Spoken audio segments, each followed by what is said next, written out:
very difficult to get value against Cassante in lane. Against the Gragas, you know, you have a lot of power actually in the mid 2v2 versus Viego because Annie's stuns is so easy to set up. Volibear follow.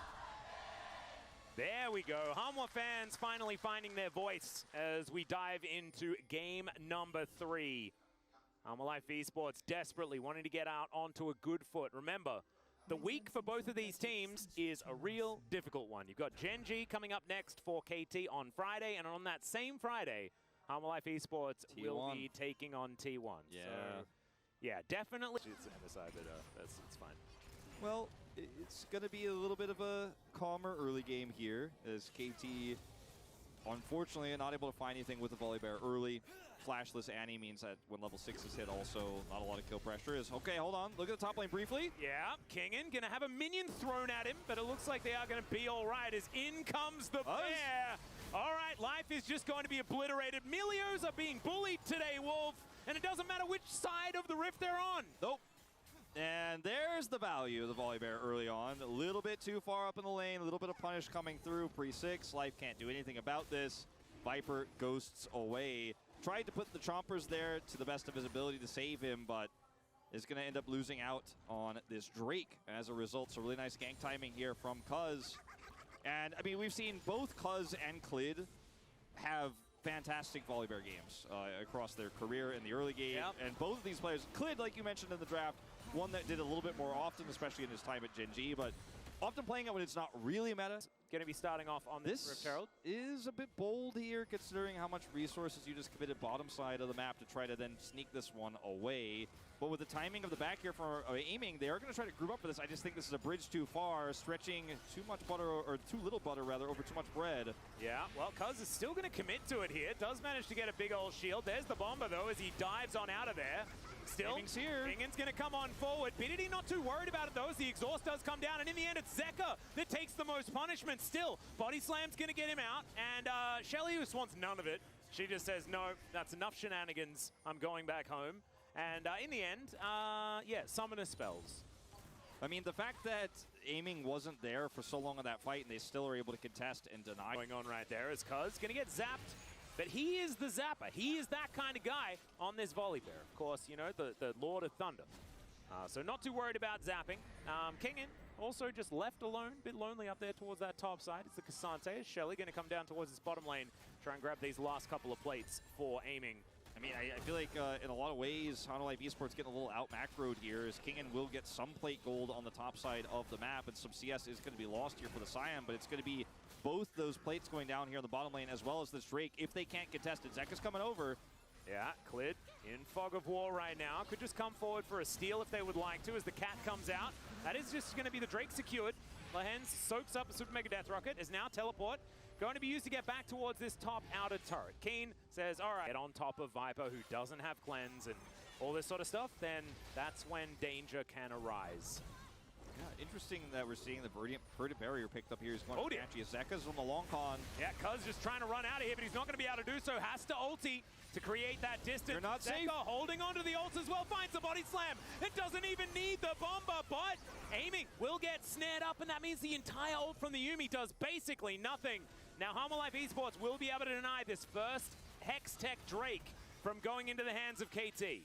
KT just going to go straight mid here and try to trade this for a turret at least, but the damage has been done. The speed and the tempo advantages are all gone as Chompers connect. All right, we're going to go all out onto this Scion, who's just delivered under the turret and just takes the kill onto Zeka. Kingen, what is that? He's a double agent, Wolf. It's not working out here for Hanwha Life, and Tibbers will be spared. The outranging, BDD, beautiful timing there. He took away the kill from the Aphelios, you know? Hey, there we go. So he's happy to say, all right, I'm going to give this one to the Scion. Well, aiming is big, and he is doing big damage, and the siege is real here on this turret. They set it up, and Zeka is just taking. And then look at the damage on the Zeka. Okay, we're not looking at that. Look at the damage onto Keen. He's walking underneath his turret, gets himself a big old shield. He should die. Yeah, there he goes. As Kingen was slowed down, now speedy Zombie Scion. This was, of course, try to escape, but doesn't have ult. Oh, and another picture-in-picture as we get back to live. Bear is going to be dropped onto the portly gentleman. And Cuz is just going to slash at him with his big old claws. The Bomber doesn't do anything because Cuz buffers the ulti beautifully. And that is a dead Zeka once again. And once again, it's BDD with this Rylai's Leandri's build. And I mean, that's a ton of damage. He can actually just go ahead and come over here now that Zeka is out of the picture again and start up this Baron. Cassante with no teleport. Kingen cannot get here. Even the Rift Herald's getting involved here in the top lane. And KT just playing the map way better right now. Yeah, Shirley holding on to that wave is now Viper. He's in a cozy campfire, but Keen not too worried about these shots right now. As Clid walks over a control ward, potentially a 50-50 as the train is going to round the bend the whole way around. Nice drifting there from Keen as the final chapter comes forward. Clid desperately trying to get there, but the Baron's not low enough. And there it goes. Cuz secures yet another one, and the Melio just obliterated off the back end of the team fight. KT in so much. They were able to get that one Drake successfully. This could be basically game ending if they were able to get it. Still, Soul Point is nice. No inhibitors going down during this Baron. 30 seconds left on that. So there's still a chance here for Hanwha Life Esports, but something is going to... Not at this state of the game. And it's only 7 kills, Wolf, at 24 minutes into this one. It's not been a very bloody one, but KT are just preventing Hanwha from being able to answer anything at all. Just really good map movements from BDD, from Cuz. Oh, we're going. Flash Tibbers. Goodbye, life. Well, he's going to be able to get out of there, but just not enough. The final chapter is going to come in, and it might be the final one in this series. Teleport for a flank here as the Scion just wants to come out of the station. King in there with Zeka. The Bomber comes forward, but BDD not going to get hit by that one. Gets the stun on the Q. And Zeka's going to have to body slam the heck out of there. They are buying a lot of time, a fair bit of space, as the all-out is going to be used. Some fancy footwork. Blast Cone? Yep, Blast Cone is going to create even more distance. Shout out to Valdez there. Hopefully we can get that as high. It does get you more time. Right? Yeah. That's basically it, like holding onto the wave so that the further push isn't going to happen. Kingen is in a rough spot, one could say. Bear comes down. Kingen says goodbye. And this is what happens when KT just decide not to hard force fights for no reason in the early game. Yeah. And actually just make good macro reads and then say, aiming, you're the guy, you're our carry. And BDD, I mean, also a huge part of this, by the way. But, I mean, aiming just took the gold he was given, and he is absolutely... I mean, this could be the big damage vote, like the boom boom damage vote.